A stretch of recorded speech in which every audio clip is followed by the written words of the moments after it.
Zone Media. Oh my goodness, Sophie, I have some shocking news for you, some information that's just come in through the wire. Are you ready? Are you sitting down? Are you prepared to take in some information that may hurt you? You can see me and I'm sitting. It's simply Behind the Bastard, Sophie, the podcast that Jesus we do for Christ. a living every week. That's what we're doing this week. Are you able to handle this? Are you in an emotional state where you're prepared? Yeah, I live for it. You live for it. Well, we all live. We live because of it. We pay our bills because of it. It's 100% true. Which is different from living for something. But you know what I live for, Sophie? Do tell. Introducing the guest to this podcast and nothing else. So every moment before and after this has just been an unbroken string of pain. Yeah. Just endless and ceaseless. But for this one moment where I introduce our guest for today, Dana Schwartz, host of Hoax and the Noble Blood podcast. For that one moment, I feel bliss. Oh, my goodness. And you were so good at it. Thank you. Thank you. Welcome to the show. How are you doing today? Thank you so much for having me. That was an excellent introduction. I know. Back to pain. Nothing but pain from here on out. Before we get to the pain, do you want to tell the good folks about your new show, Hoax? Exclamation point. That's load bearing. It is a load-bearing exclamation point, and if you don't include it, that is not canonically the name of the podcast. And let's be fair, if you're a good writer, every exclamation point you use is load-bearing. You know, I was really taught that. No unnecessary exclamation points. I'm not throwing them around willy-nilly unless they're in an email with someone that I want to like me. Yeah, of course. Or a text and you're drunk. Yeah, I do that a lot. Just exclamation points. Hoax is a new show that I'm doing with my good friend Lizzie Logan, who's a comedy writer. I come from a history background, and every other week we swap off bringing each other stories of exciting, unbelievable, fantastic, strange hoaxes throughout history. My hoaxes are more of the historical bent. Lizzie's are slightly modern. I talked about in our first episode the Cottingley fairies, which were two young girls who took pictures of what they said were fairies that convinced Sir Arthur Conan Doyle.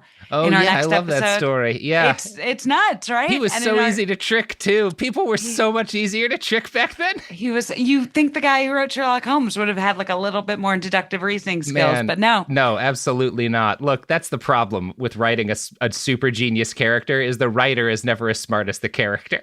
That's the thing. And he probably thought he was a genius. But my friend Lizzie also loves hoaxes like Balloon Boy, more modern hoaxes. And we just get into these conversations about why we believe things that aren't true, which feels unfortunately very pertinent these days. So listen to Hoax. Exclamation point. No, Exclamation point. Thank you. I think a lot about people talk about, if you could travel back in time with like a modern guns or something and you could change, this battle where the world went in a wrong direction. And no. Go back in time with fucking Photoshop. If I could travel back in time with Photoshop and like a photo printer, I could change everything. I could really fuck some shit up. Jesus. Honestly, yeah. People believed a lot of stuff, but here's the really messed up stuff. Unfortunately, people believe a lot of stuff today too. Oh, yeah. It's almost the only thing people believe is bullshit. Yeah. I mean, that is the thing we sort of are learning going back and examining these hoaxes. We're like, people did believe a lot of bullshit, but kind of no more than people believe bullshit today. No, there's two things that are important to understand, which is that people are as dumb as they ever were, and people are no dumber than they ever were, right? That's and a really good way to get put both it. of those things, otherwise you're going to misunderstand history. Yeah. Yeah. And that's partly relevant to the subject of our episode this week, because this week we are talking about the most evil football player of all time. Oh, my gosh. I got it. This is European football. It'd be a different guy if we were talking about the American football, right? Yeah. I mean, there were some evil American football players. No, and if we're doing the most evil man in football, obviously, this would be our 8-parter on Jerry Jones. But I simply don't have the time to write 40,000 words on Jerry Jones this week. We'll get to it one of these days. When he finally shuffles off this mortal coil. No, we are talking about what we Americans call soccer player, although I'm going to use the term football since we're exclusively talking about France. This is an iHeart podcast. Guaranteed Human. Support for the show comes from Public, the investing platform for those who take it seriously. On Public, you can build a multi-asset portfolio of stocks, bonds, options, crypto, and now generated assets, which allow you to turn any idea into an investable index with AI. It all starts with your prompt. From renewable energy companies with high free cash flow to semiconductor suppliers growing revenue over 20% year over year, you can literally type any prompt and put the AI to work. It screens thousands of stocks, builds a one-of-a-kind index, and lets you backtest it against the S&P 500. Then you can invest in a few clicks. Generated assets are like ETFs with infinite possibilities, completely customizable and based on your thesis, not someone else's. Go to public.com/podcast and earn an uncapped 1% bonus when you transfer your portfolio. That's public.com/podcast. Paid for by Public Investing. Brokerage services by Open to the Public Investing Inc. Member FINRA and SIPC. Advisory services by Public Advisors LLC, SEC registered advisor. Generated assets is an interactive analysis tool. Output is for informational purposes only and is not an investment recommendation or advice. Complete disclosures available at public.com/disclosures. This is Bethany Frankel from Just Be with Bethany Frankel. Let me be blunt. Most dog food is junk. It just is. And I'm not feeding junk to Biggie and Smalls. That is why they eat Just Food for Dogs. It's real, 100% human-grade food with ingredients I actually recognize, not mystery pellets pretending to be healthy. And once I switched, the difference was obvious. Better digestion, better skin, more energy, dogs who actually feel good instead of just surviving dinner. Here's the thing. You care about quality. You make an intentional choice to be healthy. So why are you gambling with your dog's health? So let's think about our furry babies. Go to justfoodfordogs.com right now and get 50% off your first box. No code, just try it. Because once you see the difference, you're not going back. Tired of spills and stains on your sofa?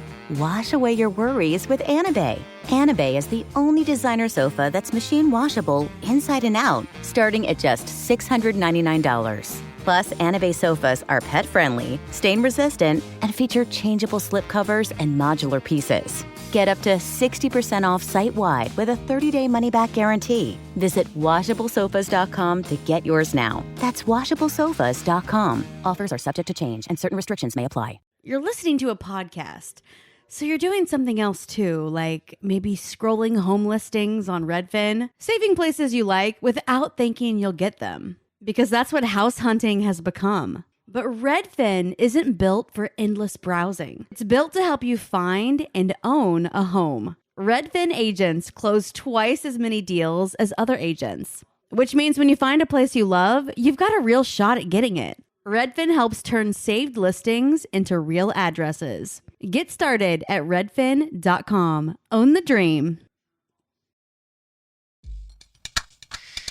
So, our subject for this week is a sports star, one of the very first football stars in European history, because the sport is still like a fairly new idea at this point, is like a major thing, right? Because this guy's career happens right, not only as football is taking off in Europe, but as they're going from like the only people who can play at what we would call a professional level are amateurs. That's amateurism is a big thing in sporting. This is why it's a big thing in the Olympics, right? The idea that like, well, these people shouldn't be doing it for a living, right? So this guy's career is like right at the transition of that to like, we're paying guys to play this motherfucking sport, right?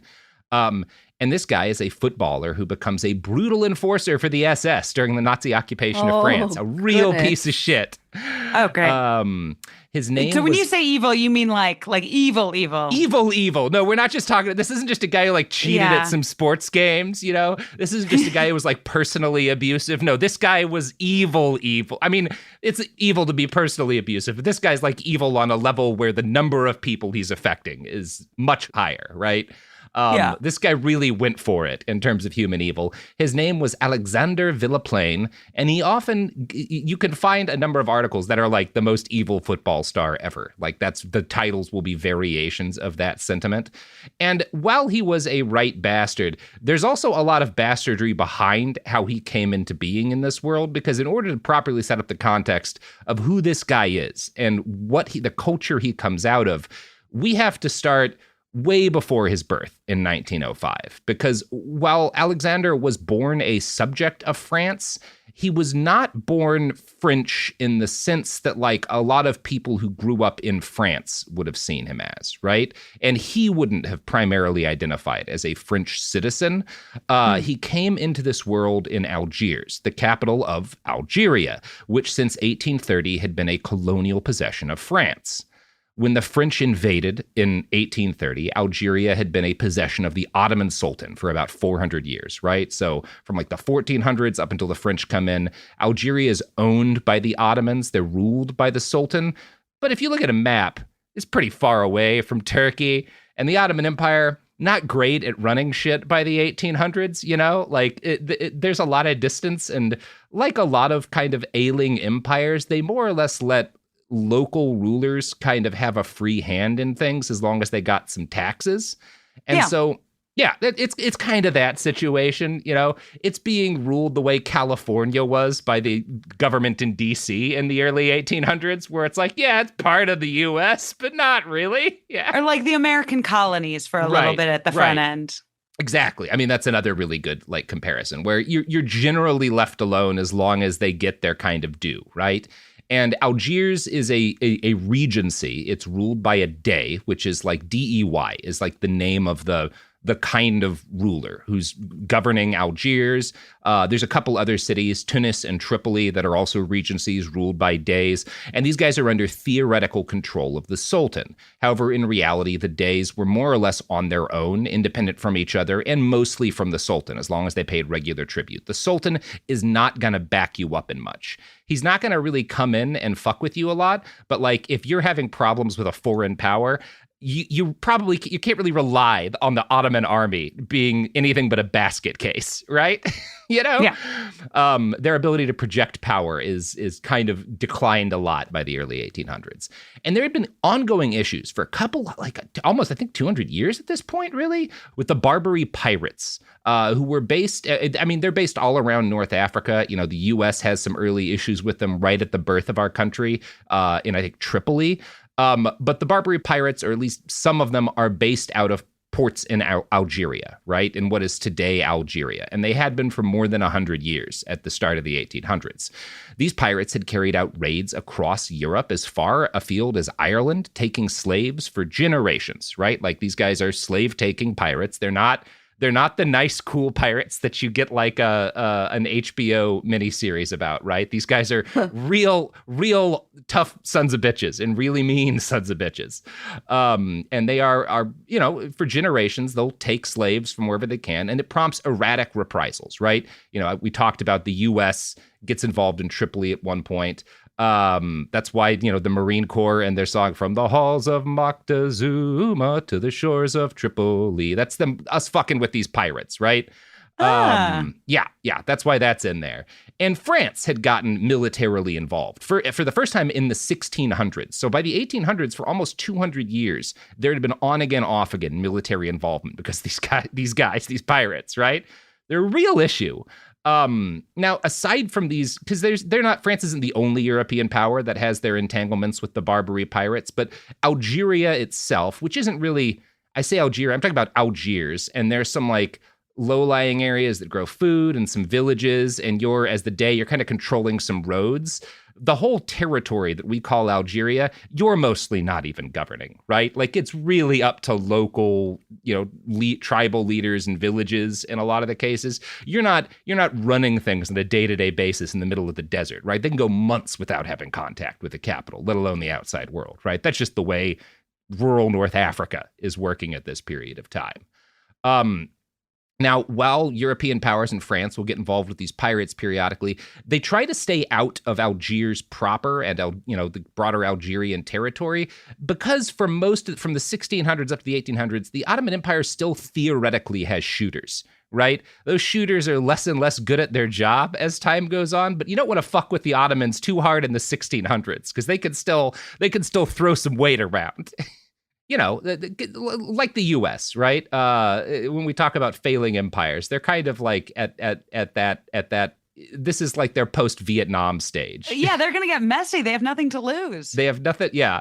So the Ottomans by the 1800s, though, they're too much into their sick man phase of history to really do much here. And right around the turn of the century, as the 1800s starts, France has their revolution, right? You know, so they overthrow the king. The guillotines come out.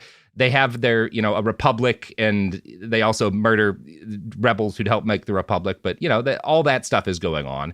And while France if you remember your French Revolutionary history, shortly after the French Revolution, France winds up at war with basically everyone else in Europe.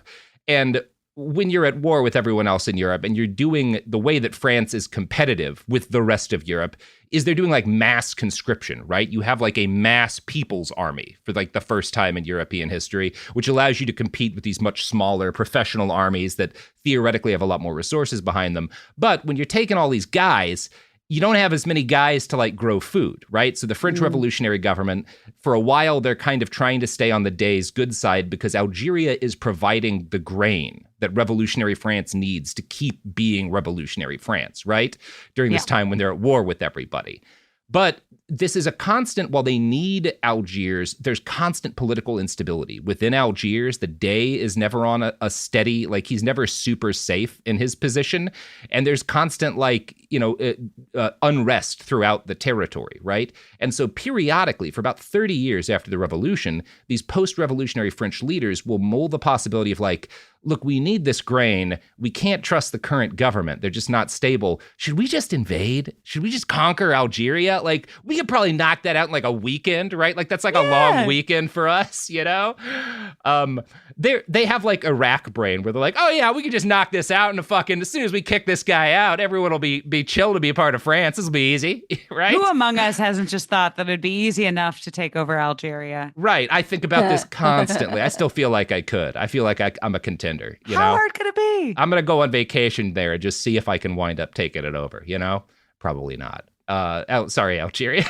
But this is an enticing prospect for post-revolutionary French leaders, Napoleon among them, right? Because Algeria, if you just look at it on a map, it's in a great location. There's really good ports, right? Really important ports, and there's a lot of really good farmland. And so Napoleon actually, he sends spies over to Algiers, and he draws up plans for an invasion. But Napoleon's got a lot going on. The French military is going to be tapped for a significant portion of his time and power, and he never gets around to it, which is a real tragedy. Just one more war Napoleon could have gotten to, but didn't have the time. You know, you always think you're going to have more time to go to war with Algeria than you do, which is another message for our audience. You know, don't let time pass you by. Invade Algeria today. Like the sponsors of this podcast are looking to do. This podcast is sponsored entirely by the pre-1812 Napoleonic government. So please, support Napoleon with his invasion of Russia. It's going to work. Support for the show comes from Public, the investing platform for those who take it seriously. On Public, you can build a multi-asset portfolio of stocks, bonds, options, crypto, and now generated assets, which allow you to turn any idea into an investable index with AI. It all starts with your prompt. From renewable energy companies with high free cash flow to semiconductor suppliers growing revenue over 20% year over year, you can literally type any prompt and put the AI to work. It screens thousands of stocks, builds a one-of-a-kind index, and lets you backtest it against the S&P 500. Then you can invest in a few clicks. Generated assets are like ETFs with infinite possibilities, completely customizable and based on your thesis, not someone else's. Go to public.com/podcast and earn an uncapped 1% bonus when you transfer your portfolio. That's public.com/podcast. Paid for by Public Investing. Brokerage services by Open to the Public Investing Inc. Member FINRA and SIPC. Advisory services by Public Advisors LLC, SEC registered advisor. Generated assets is an interactive analysis tool. Output is for informational purposes only and is not an investment recommendation or advice. Complete disclosures available at public.com/disclosures. This is Bethany Frankel from Just Be with Bethany Frankel. Most dog food is marketing, not nutrition. That is why Biggie and Smalls eat just food for dogs, real 100% human-grade food with ingredients I actually recognize. And yes, I do see the difference. Better digestion, healthier skin, more energy, dogs that feel better, my babies. If you've been on the fence about switching, stop overthinking it. What's more important than your furry babies and their health? Go to justfoodfordogs.com right now and get 50% off your first box. No code needed. Just try it. Life gets messy. Spills, stains, pet accidents, and kid chaos. But with Anabe, cleaning up is easy. Our sofas are fully machine washable, inside and out, so you never have to stress about messes again. Made with liquid and stain-resistant fabrics, that means fewer stains and more peace of mind. Designed for real life, our sofas feature changeable fabric covers, allowing you to refresh your style anytime. Need flexibility? Our modular design lets you rearrange your sofa effortlessly. Perfect for cozy apartments or spacious homes. Plus, they're earth-friendly and built to last. That's why over 200,000 happy customers have made the switch. Upgrade your space today. Sofas start at just $699. Visit washablesofas.com now and bring home a sofa made for life. That's washablesofas.com. Offers are subject to change and certain restrictions may apply. Let's talk about modern home shopping. It's sort of become a fun side hobby, right? Scrolling listings at night, dreaming about kitchens you've never seen, or backyards you haven't even stepped foot in, all from the comfort of pretty much anywhere. Redfin knows a lot of people like you want to own, but are stuck in this browsing mode loop. That's where Redfin flips the script. With listings that update within minutes and tours you can book right from the Redfin app, you can see your dream home the moment it appears. Now, liking a listing is easy, but actually landing it, that's where Redfin comes in. Redfin has over 2,200 agents with local expertise. And Redfin agents close twice as many deals as other agents. That means they want to help you win, not just window shop. Redfin is built to help you go from just looking to wait, this could actually be home. So become the newest neighbor on the block. Visit redfin.com to start finding and start owning. That's redfin.com. We're back. It didn't. Bad stuff in Russia for the French army, which is why Napoleon gets forced out, right? He's no longer the guy running things. You've got a king in France again, but he's not on a super stable footing, and neither is the Dey, and the two of them wind up in constant conflict over debts, right? Algeria owes France money. France is pissed off about it, and periodically when the two countries are at odds, the Dey will kind of tell the Barbary pirates, hey, go back to doing your thing. You know, he can exert a little bit of control over them when he wants to keep France happy, but when he's pissed, he'd be like, all right, you guys, go fuck around, fuck around with some shit, right? And this time, the Barbary pirates fuck around, and all of Algiers finds it out, because France is like, First off, we're pissed because we just lost a war with all of Europe, right? We're feeling kind of bad about ourselves, like the U.S. in Iraq, right? We need an easy win, to make us feel better about ourselves. We lost this disastrous series of wars, so we really, this is for our egos. We've got to invade and conquer Algeria, right? Yeah. And I'm smoothing things out a little bit, but this is generally what happens. And kind of things come to a height when there's a series of arguments between the French ambassador and the Dey. And in April of 1827, the Dey smacks the French consul to Algeria in the face with a fly swatter. It's a moment that's memorialized in this beautiful painting. Look at this. First off, they couldn't have made the Dey look like more of a Chad and the fucking the consul look like more of a soy jack if they tried. Like it's the original Chad and soy image. When you said fly, I thought you were being metaphorical. No, it's a literal fly swatter. It's a literal fly swatter. He smacks him in the face. We don't know. This is one of those things. There's a couple different stories about what happens.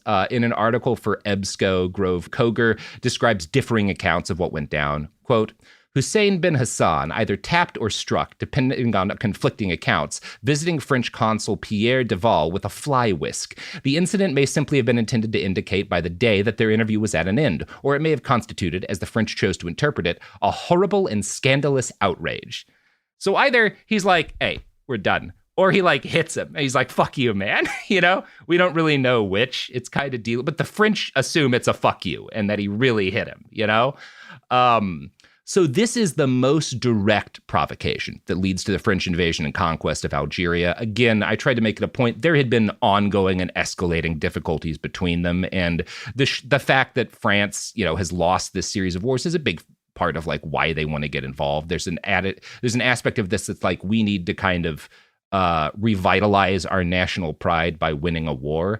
This is about 50 years before the scramble for Africa. So they're not caught up in the scramble for Africa. In fact, this is kind of one of the inciting incidents in the scramble for Africa, right? The fact that France winds up taking Algeria will lead 50 years later to because I don't know, I wasn't actually aware of this until I started doing the research.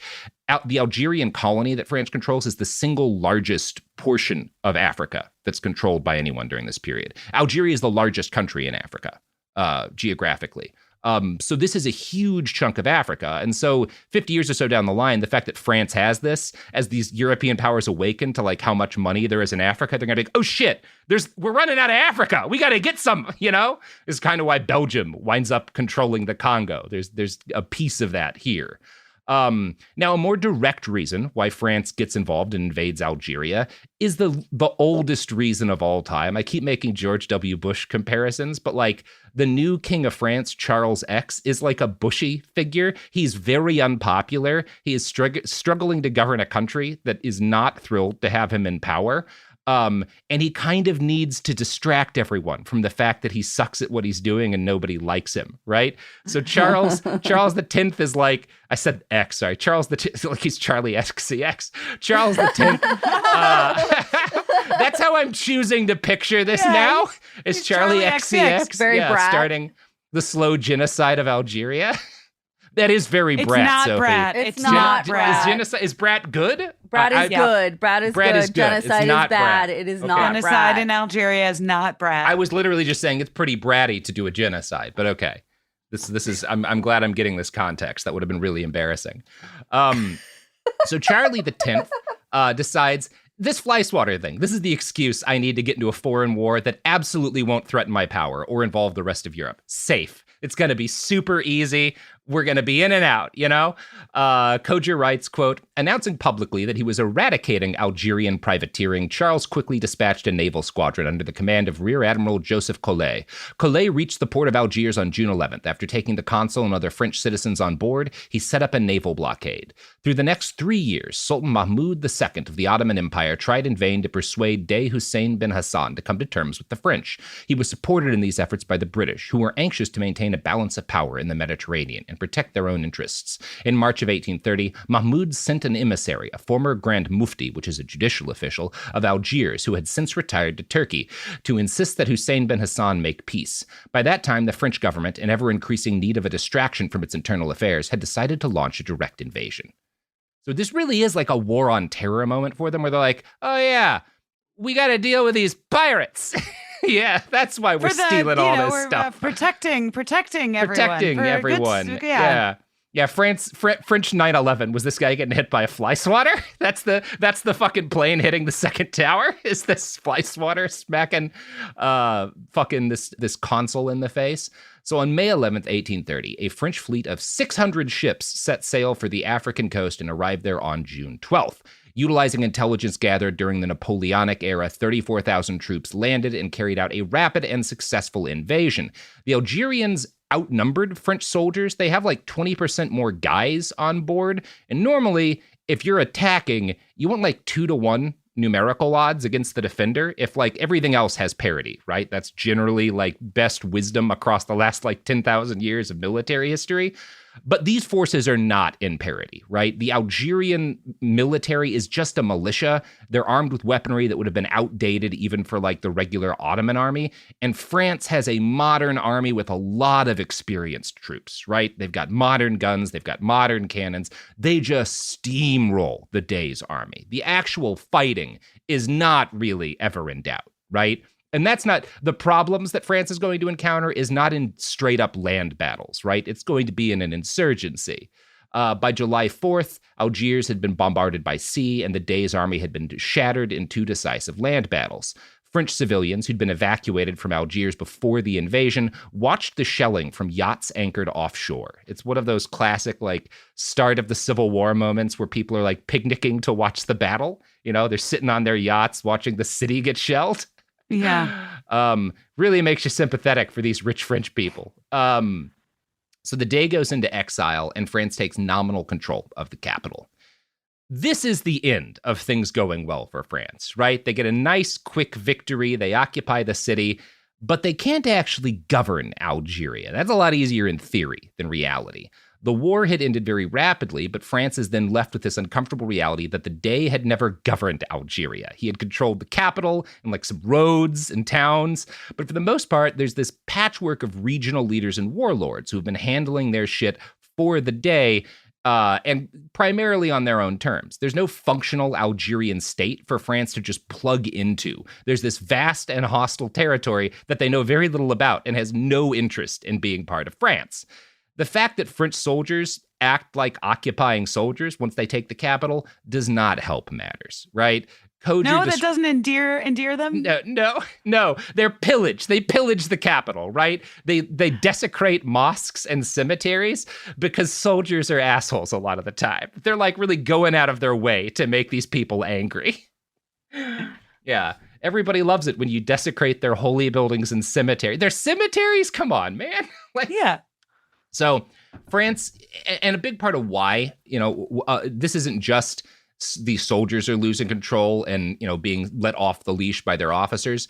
France has sent 600 ships to Algiers, right? Right after losing a series of hideously expensive wars, they're broke. They need to rob Algiers blind to pay for the invasion, right? So they absolutely just steal the entire treasury, which wrecks the local economy. So this makes the Algerian people very unhappy, and they attempt to register their displeasure at this state of affairs. When, it becomes clear that the natives are restless or restive, the king sends an interpreter who speaks the language to deliver a message to the people of Algiers. It's called a proclamation to the Arabs. And in this proclamation, the king's interpreter tells the people of Algiers that France only wants to help them, and they really hope they'll obey their new overlords. And if they don't, this guy warns, God will inflict, quote, the most rigorous punishments on those who commit damage against the land and who ruin the country and its inhabitants. Now, it's really worth noting the way that's framed, right?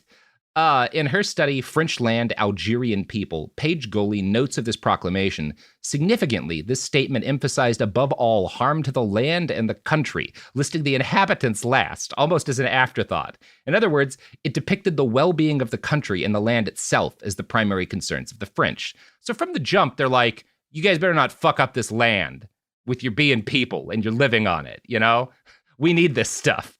Nice guys. We love a colonial overlord.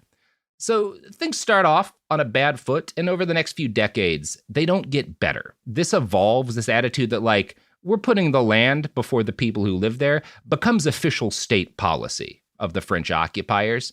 And the Algerians aren't stupid. They know immediately, as soon as this proclamation comes out, they know that, these people are going to steal our land from us, and they don't care what happens to us just because we happen to be living on it, right? So they're not motivated to be loyal to the crown.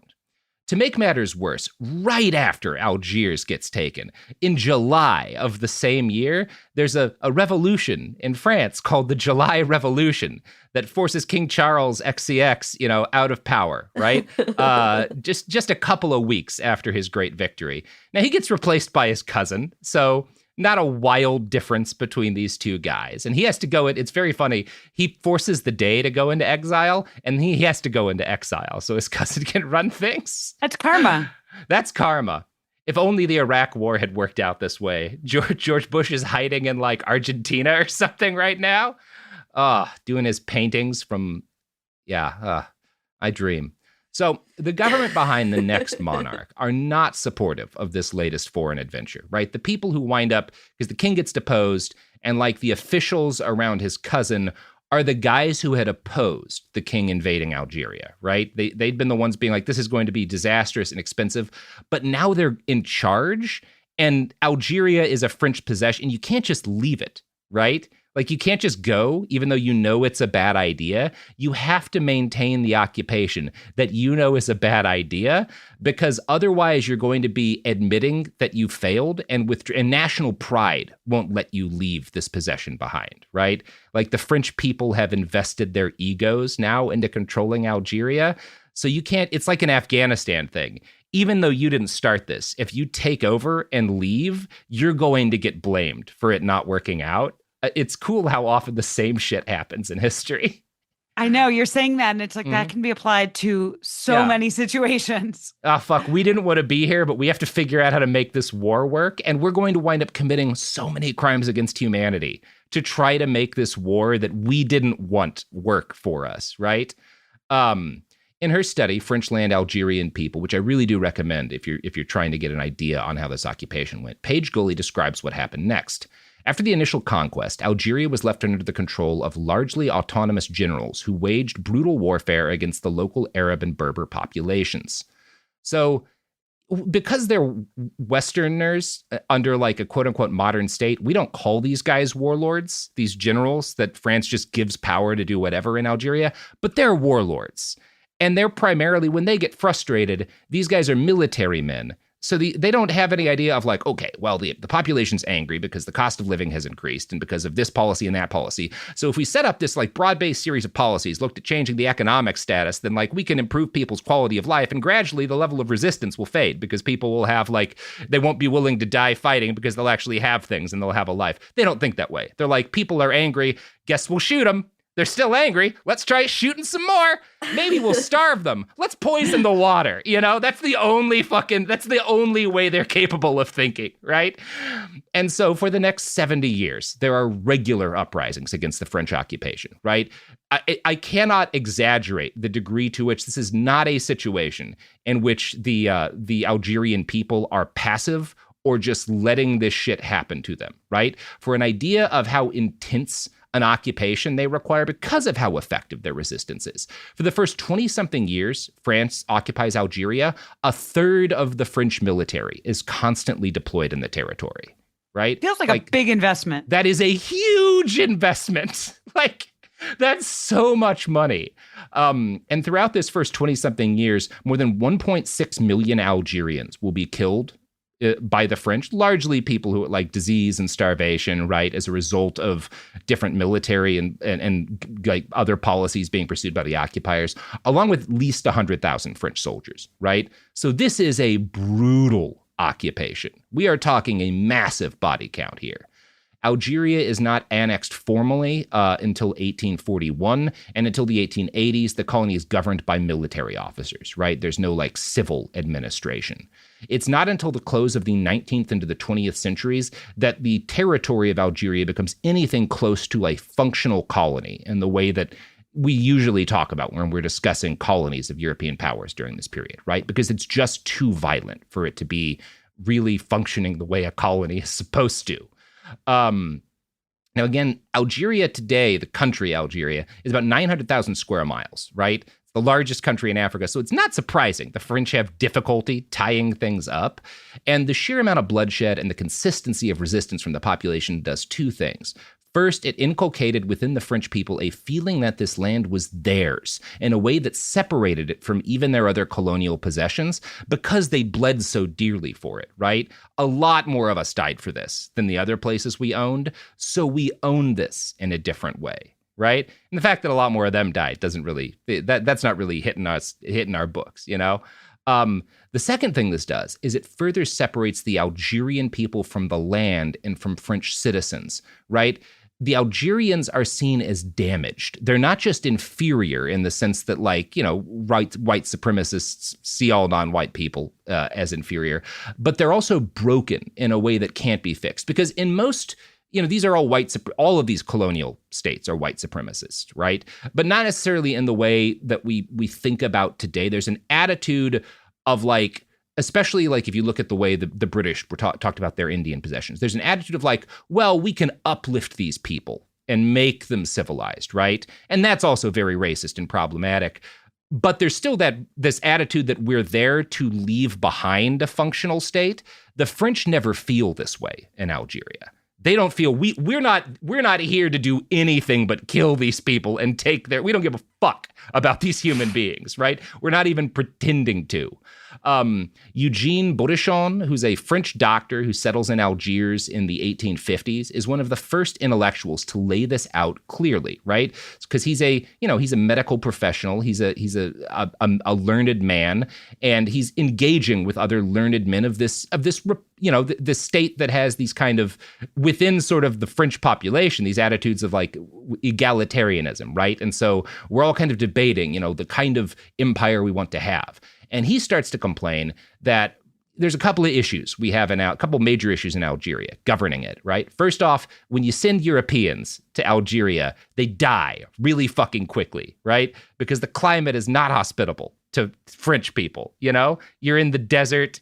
There's a lot of different diseases that, you know, French people aren't used to getting. It's just like not a good place for French people to be. And so you can't get that large a European population, or at least not a French European population.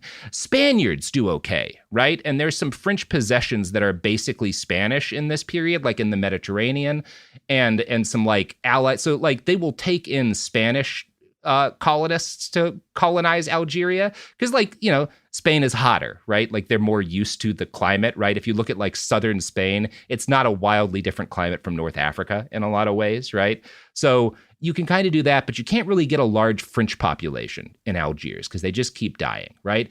But also you can't trust the native Algerians because they keep rebelling. You know, they're fundamentally, and there's this idea that Baudouin has that like we'll never be able to trust them. So what we need to do is replace them with other Africans, right? From different parts of Africa. Quote, this is Baudouin writing, such colonists could be best found by diverting captives from the Saharan slave trade and directing them towards Algeria. Here they could be legally emancipated and put to work on the land.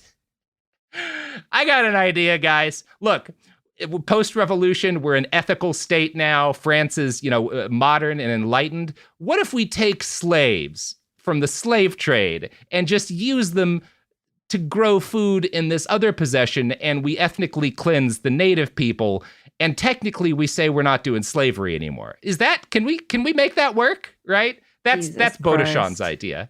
These people suck so bad. Now, slavery is made illegal in France in 1848, which is a fact that, you know, the French like to bring up to the Americans because it takes us a bit longer, but it's like illegal, right? You can't have slaves in France. You're not supposed to have them anywhere else, but slavery still exists. And also state like situations for workers that is not technically slavery, but it basically is slavery. You know, you've got prisons and colonies and stuff that function that way too. And guys like Baudouin are going to argue that we actually, even though it's illegal, we need slavery, at least to get Africans from elsewhere in Africa, from sub-Saharan Africa, to Algeria, right? We can do away with the system once they're in Algeria, but only, quote, the devotion of African slaves of color can counteract the bellicose nature of the native Algerians, right? That's his argument. So just the most racist people that you can imagine. Now, the abolition of slavery in France is further complicated by the fact that there's a lot of slave owners in Algeria. And there's two types of Algerians at this point, right? There's two types of people who call themselves Algerians. There's what we would call Algerians, which is like the native indigenous peoples of the area who had lived there before French conquest. And then there's these foreign Europeans who have settled in Algeria and to some extent have intermarried with the local population, but also keep to themselves a lot. And they also call themselves Algerians, right? So the upper strata of like the people who had been closer to the day, who were wealthier and are, you know, native Algerians, they have slaves, and the European Algerians have slaves. And the French authorities are supposed to enforce the laws against slavery in Algeria, but they don't, or at least they do it unevenly, right? Historian Benjamin Brouwer noted that colonial authorities allowed Algerians of both kinds who are friendly with the French government to continue to hold and trade slaves. Quote, French administrators granted permission to trade in slaves and keep those they owned. And in some cases, the French administration even returned fugitive slaves, right? You only take slaves from people if they're unfriendly Algerians, right? If they're opposed to the French government, then you take their slaves and you try to turn them into farmers, right? We're using this as a way to try to colonize, you know, and keep a working population we can trust in the colony. Now, this doesn't work very well. It's hard to make something like this work at the scale you need to. And so in the 1850s, our favorite French king, Napoleon III, who we talked about a lot on this show a year or two ago, Old Nappy III sends a group of French political prisoners who had tried to Call leave. him Nappy 3. Nappy 3. 3. Nappy Trace, baby. We got Charlie XCX and Nappy 3. Trace. Yeah, there we go. Jesus Christ.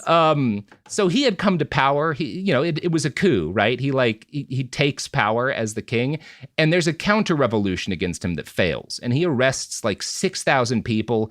And he starts sending these guys over to Algeria. And his attitude is like, well, I'll send these arrestees and they'll create farms. And once they've got a farm going, they'll send for their families to join them. And that's how we'll get like a trustworthy population base in Algeria going, right? So that we can make this appropriately French. And eventually the idea is we'll just kind of genocide, ethnically cleanse, push out all of the native people, right? Like that's the hope. It's never going to work for them because this is a bad idea for a lot of reasons. And, Napoleon III being Napoleon III, he can't even be consistent about this. And in short order, he pardons most of these prisoners because his popularity takes a dive. And he's like, maybe this will make people like me. Ultimately, so he's trying, which is something. He's trying, right? So less than 50 of these 6,000 guys actually wind up settling in Algeria, which is kind of shit like this keeps happening, where they'll have these grand ambitions. This'll let us get a popular, this'll do it. And it never really works.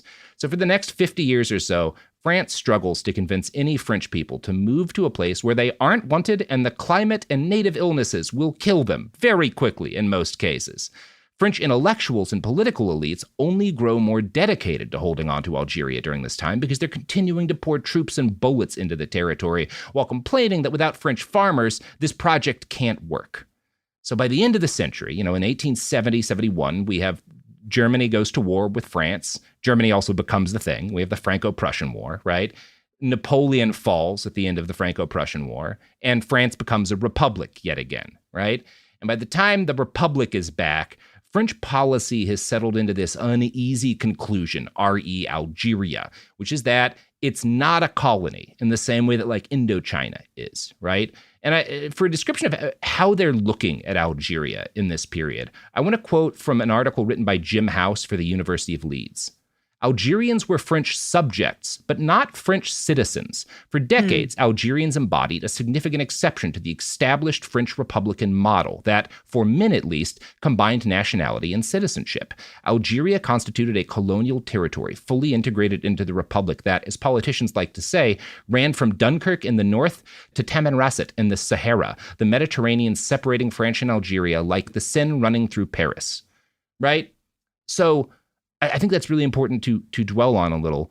After the revolution, there are attempts to say, look, France is an empire. We govern a lot of territory that's outside of Europe, but all the men there are equal, right? Because, liberty, equality, fraternity, right? We're all equal. There are attempts. Now, they're never perfect. We can talk about Haiti, right? The French are never perfectly consistent, but there is an attempt in most of their colonial possessions to say, we recognize the equality of all men. Right? They don't really believe it. They're not consistent about it, but they are at least signposting that. And they don't even try to do that with Algeria, right? The final establishment of French policy is that Algerian land is ours and the people don't belong anywhere, right? They can move to Paris even if they want, but they won't have rights there. They can't vote. They're not citizens, right? And because shit is bad in Algiers and Algeria, there's a lot of poverty, there's a lot of desperation, a lot of Algerians move to Paris, right? Both native Algerians and kind of people who, for a couple of generations, had been part of this European population that called themselves Algerians in Algeria. They also moved to Paris. And there's an extent to which they're all viewed kind of the same by Parisians, right? And they come to form a permanent underclass. And this is, by the way, still a thing in France, and particularly in Paris. The Algerian population, which is consistently mistreated and not treated equally and abused by the police, and like that is still a problem in France to this day, right? And this is kind of where that all starts, And so these Algerians who are living in Paris are abused by the police. They're abused by their employers. They're unable to advocate for themselves in any legal way. This is not a happy situation for the Algerians who are living in Paris. And there's a lot of anger as a result of that. In 1892, the French Senate ordered an inquiry into Algerian affairs, which was written by Emilien Chatroux. His 350-page report essentially summarized the final conclusion of the French state into the Algerian question. Chatroux was not only a government official who was supposed to be analyzing the country, he'd lived for years in Algeria. During a chapter in the history of colonial policies towards land use, he praised the richness of Algeria's land and blamed its constant famines, which had been incited by the government during Napoleon III's reign to starve Algerians and break the rebel movement, as instead being caused by negligence and lack of foresight by Algerian farmers. They didn't foresee that we were going to kill them, you know? That's why they died. Lack of foresight. Classic, that's the issue. Lack of foresight. Right, yeah. He concluded only the European, with his civilization, knows how to subject the soil to the intensive cultivation that will return 100% of its potential. Page Gully summarizes the rest of the report. In reviewing past colonization policies, Chatroux was complimentary of the French government's recognition of the potential value of Algerian land. We have understood that the future of North Africa had to be rooted in the progressive acquisition of land for the European settlers, who bring with them their scientific methods and their sophisticated equipment. However, despite this recognition, many colonization policies failed to significantly increase the cultivation of Algeria. Chatroux blamed this failure largely on what he perceived as French leniency in allowing Algerian people to keep their own land that their relatives had owned for forever, or to even buy land, labeling that imprudent generosity that always weighed heavily on the colony. This generosity of letting people stay in their homes sometimes, stopped France from using Algeria's land to its full potential because the people who lived there cultivated it ineffectively. And again, Chatroux is ignoring the fact that French people can't survive there, right? And also have no interest in being subsistence farmers because it sucks. This guy sucks. Uh-huh. Mm-hmm. French leniency. French colonial administrators, always shitty. You know who else is always not always shitty? There we go. Sometimes shitty. We don't pick them. The sponsors of this podcast. Oh, great. Yeah. No, they do sometimes suck. They do sometimes super suck. No way to know. Support for the show comes from Public, the investing platform for those who take it seriously. On Public, you can build a multi-asset portfolio of stocks, bonds, options, crypto, and now generated assets, which allow you to turn any idea into an investable index with AI. It all starts with your prompt. From renewable energy companies with high free cash flow to semiconductor suppliers growing revenue over 20% year over year, you can literally type any prompt and put the AI to work. It screens thousands of stocks, builds a one-of-a-kind index, and lets you backtest it against the S&P 500. Then you can invest in a few clicks. Generated assets are like ETFs with infinite possibilities, completely customizable and based on your thesis, not someone else's. Go to public.com/podcast and earn an uncapped 1% bonus when you transfer your portfolio. That's public.com/podcast. Paid for by Public Investing. Brokerage services by Open to the Public Investing Inc. Member FINRA and SIPC. Advisory services by Public Advisors LLC, SEC registered advisor. Generated assets is an interactive analysis tool. Output is for informational purposes only and is not an investment recommendation or advice. Complete disclosures available at public.com/disclosures. This is Bethany Frankel from Just Be with Bethany Frankel. Most dog food is marketing, not nutrition. That is why Biggie and Smalls eat just food for dogs, real 100% human-grade food with ingredients I actually recognize. And yes, I do see the difference. Better digestion, healthier skin, more energy, dogs that feel better, my babies.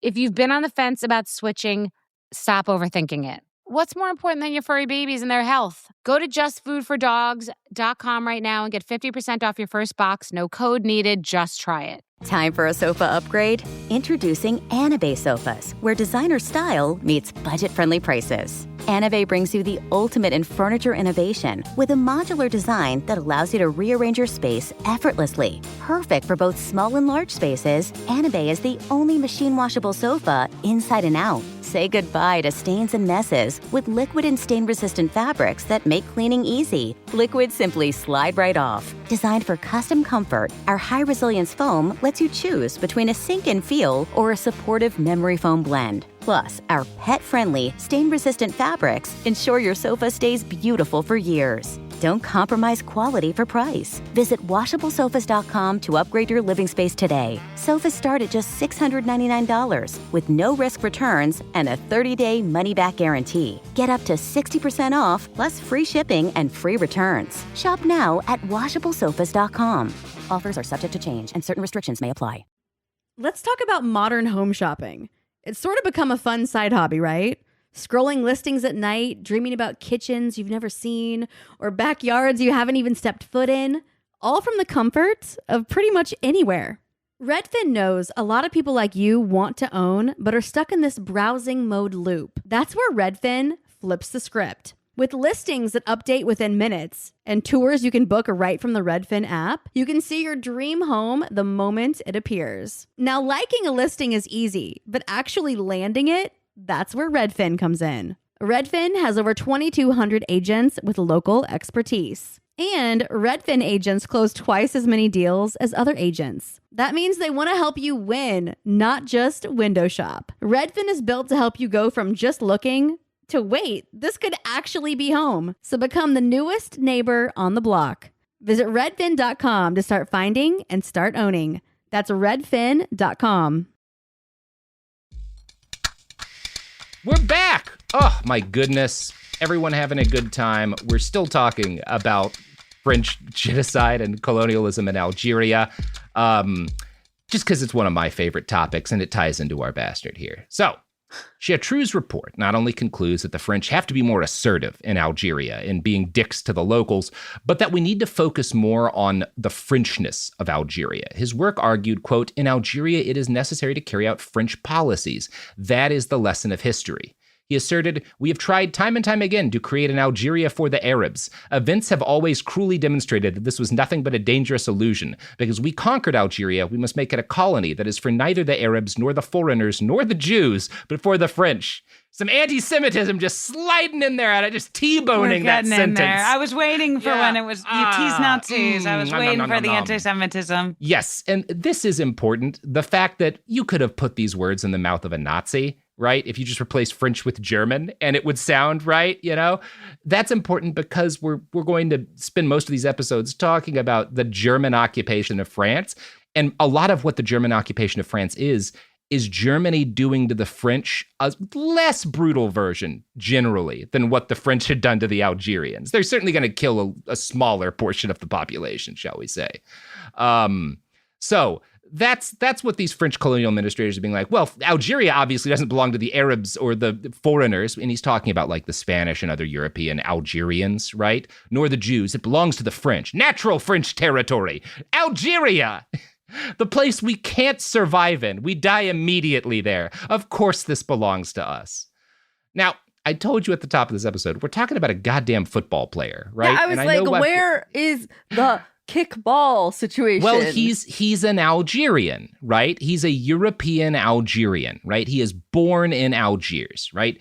And he's going to wind up becoming a colonial enforcer in France for the Nazis, which I find a really fascinating dichotomy, right? That you have this horrible history of French colonialism in Algeria. This guy is a product of it. He's French and Spanish, but he's born and raised in Algeria. He would have called himself an Algerian. Other people called him an Algerian. And he moves to France and winds up an occupying soldier, carrying out a brutal insurgent war against the native people of France, which is a really interesting thing to me, right? Yeah. Like what a wild switcheroo we're going through here.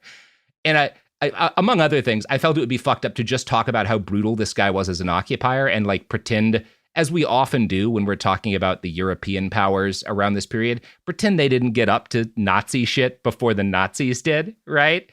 You know, I think it's important to, it's like we say about the British Empire. Were they absolutely much better than the Nazis? Of course. Were they also, for most of their history, just slower than the Nazis? Yes, that's also true, right? You know, we could talk about the genocide, the starvation genocide in Bengal, right? You know, 20, 30 million people dead. And we have on this show. And we just talked about the French killed 1.6, 2 million Algerians, you know, in this period of time. Now we're starting with the story of our actual bastard. On December 24th, 1904. 50 minutes in. Yeah, hell yeah. Who are you, Margaret Killjoy? Yeah, context, baby. The people love it. Context. Yeah. On December 24th, 1904, Alexandre Eugene Villaplane was born in Algiers. By the time of his birth, there were more than 100,000, close to 200,000 foreigners, which are Europeans who are living in Algeria. And they have their own patois dialect, because again, they are intermarrying to some extent. So it's a mix of like Arabic and French, and I think there's some Spanish in there, and they call themselves Algerians. Alexander's father is of Spanish extraction. His parents had come from a Mediterranean island called Minorca and had immigrated to Algeria in the 18th century. Spain had let France use the island as a staging area for their invasion. And once France took Algeria, they urged Minorcan farmers to leave their homes. And per Luc Brien's biography of Villaplane, Minorcan farmers were encouraged to leave the poor and stony land to exploit that of Algeria, the women especially, right? And what you get with that, the women especially, what's going on here is France recognizes these people who live on this island that's pretty close. They're European, so, in terms of our racial supremacy, it's better for us that we consider them more trustworthy and better people, but they can survive being on the land better. So we really want to get as many of those women over there as possible, get them pregnant, and start building a European expat population in Algiers, right? However, these kind of Minorcan farmers can survive in North Africa better than the French, but not all that well, because Alexander's grandparents die when his dad is 7. So shortly after they arrive, they die. Joseph, his father, is left an orphan. He eventually grows up. He gets married to Nathalie, a French woman whose family came from the mainland, but who had moved to Algeria to try and colonize it. They get married. This is not, Joseph is married at least once before and has one divorce because he's abusive and jealous. Like he's physically abusive enough that they make a note of it in like the 1890s, right? Which is hard. He also gets in trouble at one point for assaulting a tax official who makes eyes at his wife before they're married. Right. This tax official looks at his future wife wrong and he assaults him. So this is our bastard's dad. This is Joseph, Alexander's father. And Joseph, again, I've just said he's a European. We see them rightly as the colonizers. Joseph doesn't see himself that way, nor does he see their family as colonizers. He sees himself as one of the common people of Algeria, right? So he sees himself as Algerian, even though he's like European in his heritage. Yes, and he sees himself as a European Algerian, so he certainly does, one would assume, see himself as probably better or at least different from the Arab Algerians, but he still sees himself as because he's poor, right? And so most of the Europeans are on the wealthier side of things, right? And the European descent, and he identifies as, I am of the common people of Algeria, right? We're not these rich assholes. Right. That's very important to Joseph. And that's going to be a major aspect of like the way he raises Alexander. Alexander's going to be raised to believe these rich French assholes are like kind of our natural enemy. Right. Because like we're poor working class Algerians. Right. Like fuck these guys, and that's going to be important to how Alexander views the world as he grows up.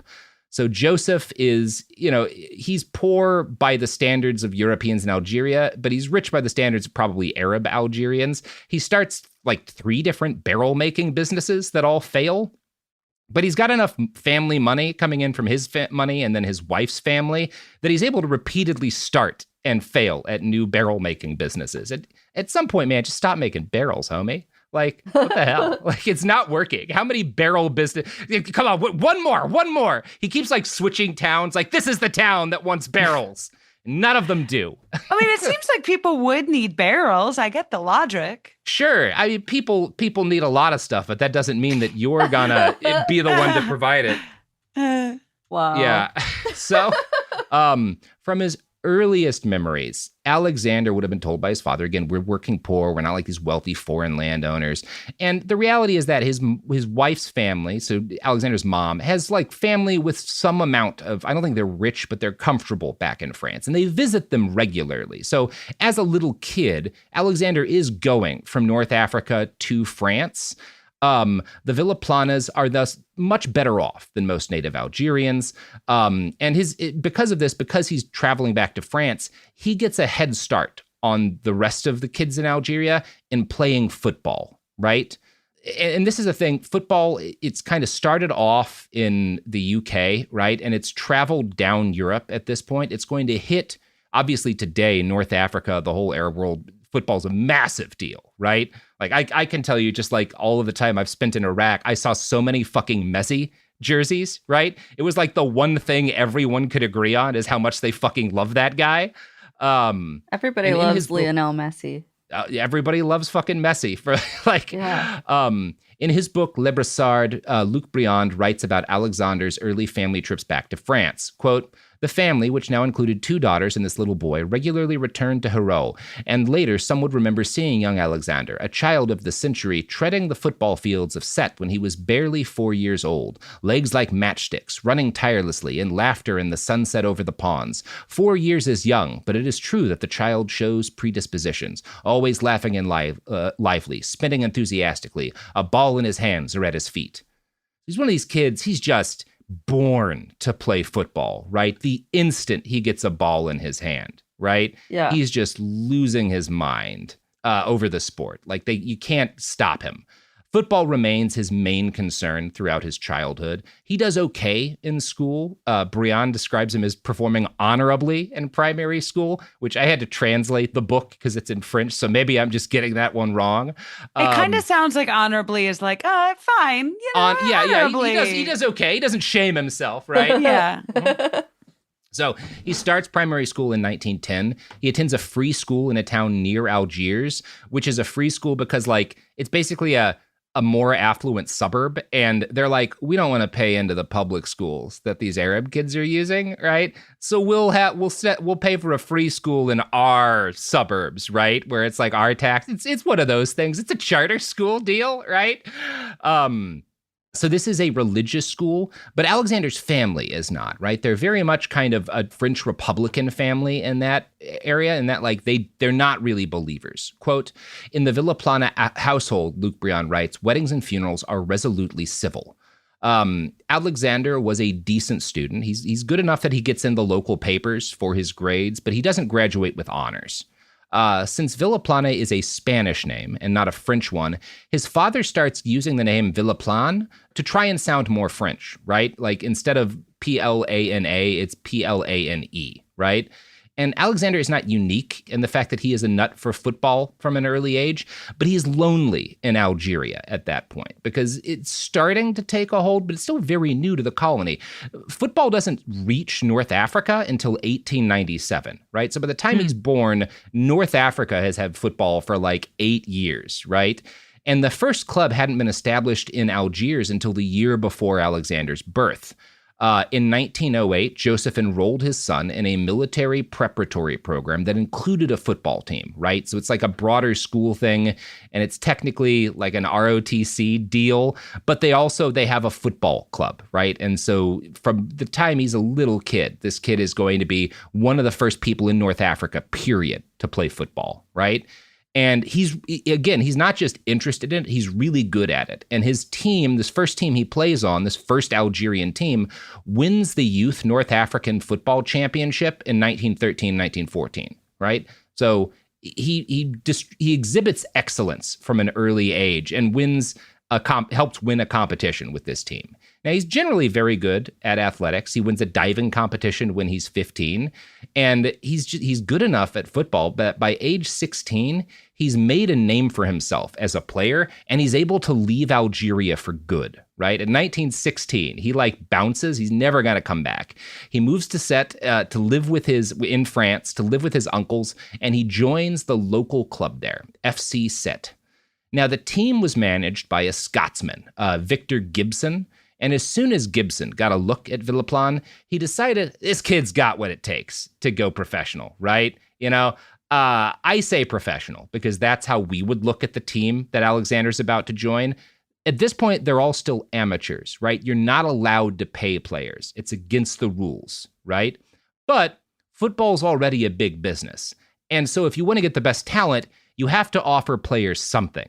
You know, this isn't the kind of situation where there's as crooked a racket around it as like we have in the NCAA, where you're just taking these kids in and not giving them shit and permanently injuring them in a lot of cases in order to make millions and millions of dollars off of them playing college ball. Sure. You actually have to provide an incentive. It just can't be their salary job to play football.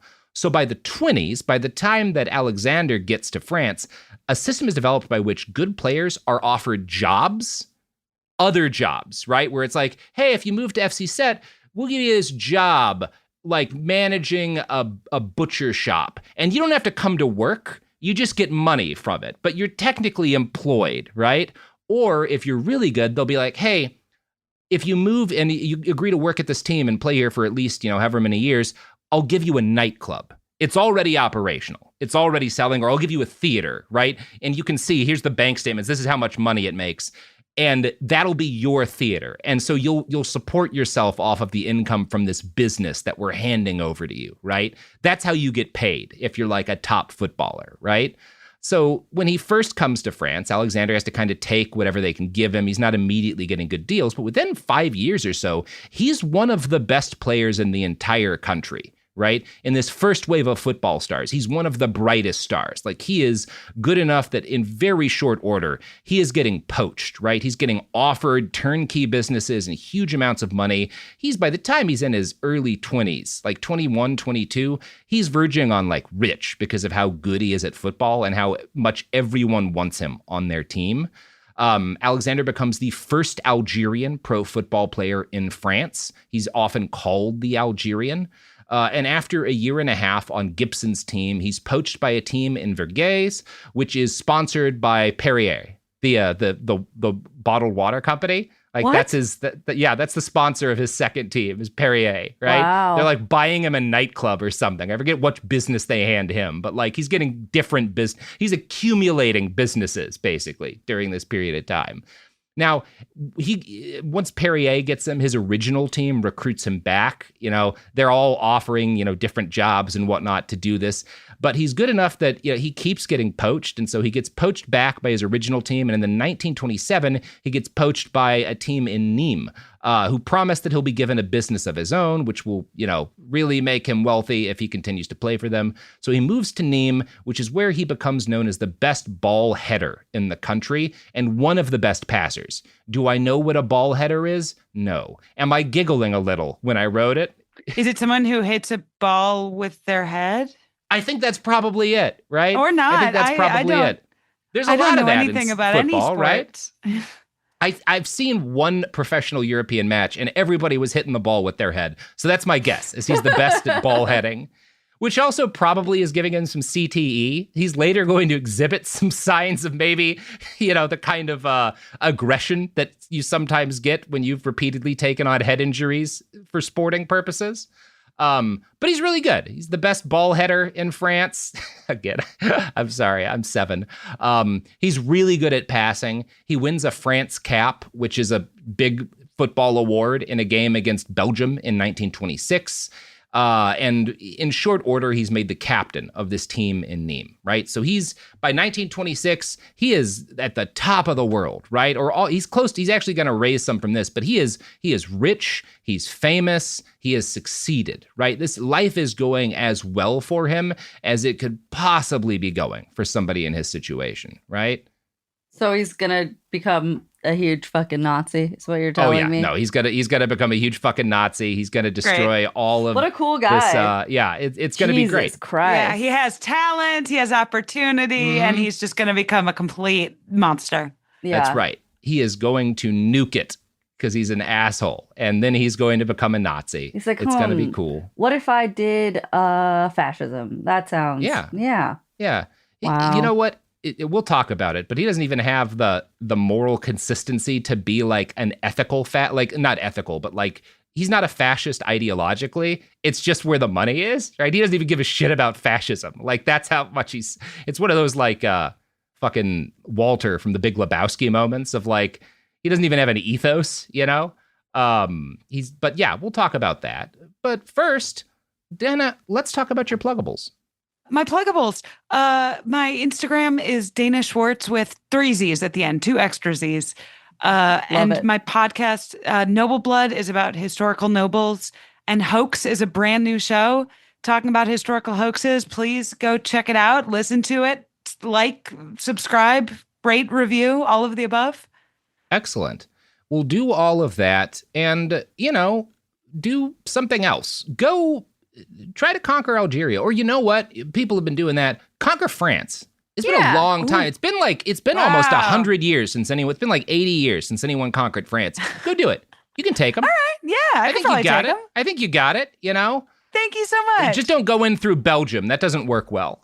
Thank you so much for this encouragement. Yes, I've been waiting for someone to tell me that I'm capable of conquering France. Sophie brought that up before the call. She was like, Dana, really, she's got what it takes to conquer France. I think she just needs, some encouragement. Yeah. So we're offering that. I'm also offering 200,000 men and tanks and armored transports. Don't ask where I got them. Yeah, it'll be enough. Amazing. All right, that's the episode. Behind the Bastards is a production of Cool Zone Media.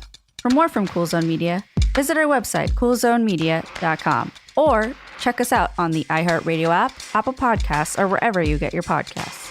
Behind the Bastards is now available on YouTube. New episodes every Wednesday and Friday. Subscribe to our channel, youtube.com/@BehindTheBastards.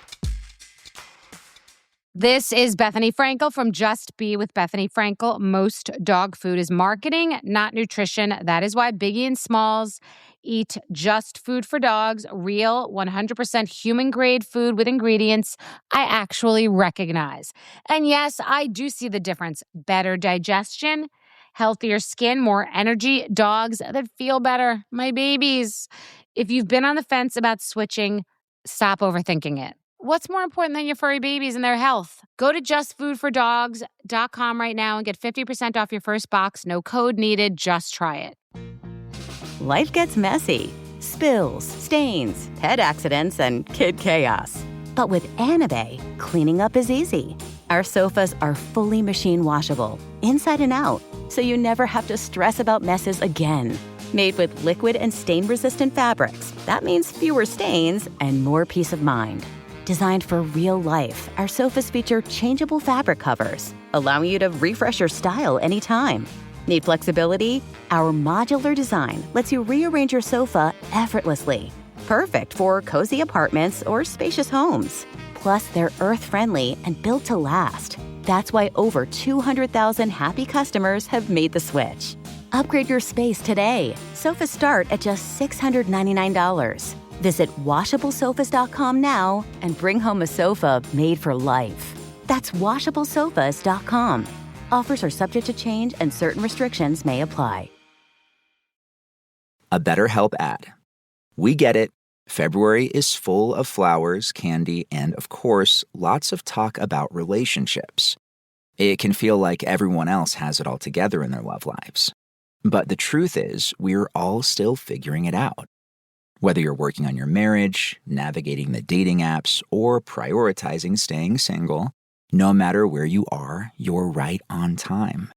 Therapy can help you find your way and take some of the pressure off yourself so you can determine what you want, what feels heavy, and how you can feel lighter. Just a little bit of outside perspective from a professional can lead to new understanding and a lot of progress.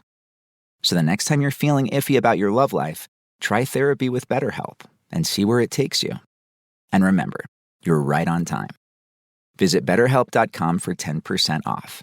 That's BetterHelp.com. Flag football is exploding, and iFlag is leading the way. As the Guinness World Record holder, iFlag hosts premier flag football tournaments nationwide for boys, girls, high school girls, and adults. From first-time players to elite competitors, iFlag delivers top-level competition, unforgettable experiences, and a community built around the game. Ready to be part of it? Join the movement. Find your tournament and learn more at iflag.org. That's iflag.org. This is an iHeart podcast. Guaranteed Human.